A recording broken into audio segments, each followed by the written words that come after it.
Can science decide the matter of whether or not there is life after death, yes or no? It depends. Depends on what? So science only deals with the natural world. Correct. And so if in fact there's a supernatural existence after this, then it may forever be beyond the purview of science.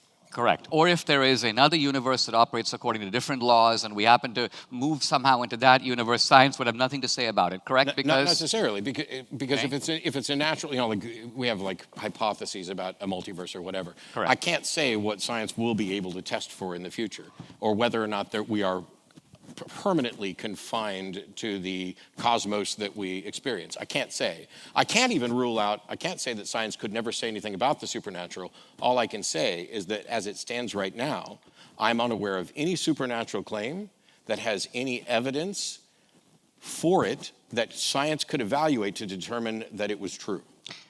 Right. Let's put it a little differently because I don't want to debate the detail here. I just want to look at the macro picture. And what I'm basically saying is Shakespeare said, I think correctly, death is the undiscovered country. No one has been to the other side of the curtain and essentially reported, given us empirical evidence one way or the other, correct? We don't know what happens after death. True? So here's the thing, and I promise I'm not being difficult. This is just for clarity. As a skeptic, my position is not, like when the psychics who claim that they're speaking with the dead. Right. My position is not, they're wrong and that's bullshit. My position is, they cannot demonstrate that what they're actually doing is what they claim. And so I can't say, nobody's been to the other side and communicated back. I can just say there's no reliable evidence for it, and I don't know what shape that evidence would take in order to demonstrate that. Okay, I want to come back to that because that you've now made to me a very striking claim, namely that we should, I think you're saying, disbelieve all claims for which there is not sufficient evidence. So, not just that we should take an agnostic position, but we should disbelieve them. That's two different things. Oh, so if you mean disbelieve as in believe they are not true, that's the exact opposite of what I just said. Okay.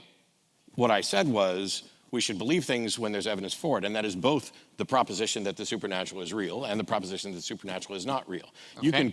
So agnosticism isn't some middle ground between believing X and believing not X. There is no middle ground. You are either convinced of X or you are not convinced of X. And I'm not convinced that the supernatural is real.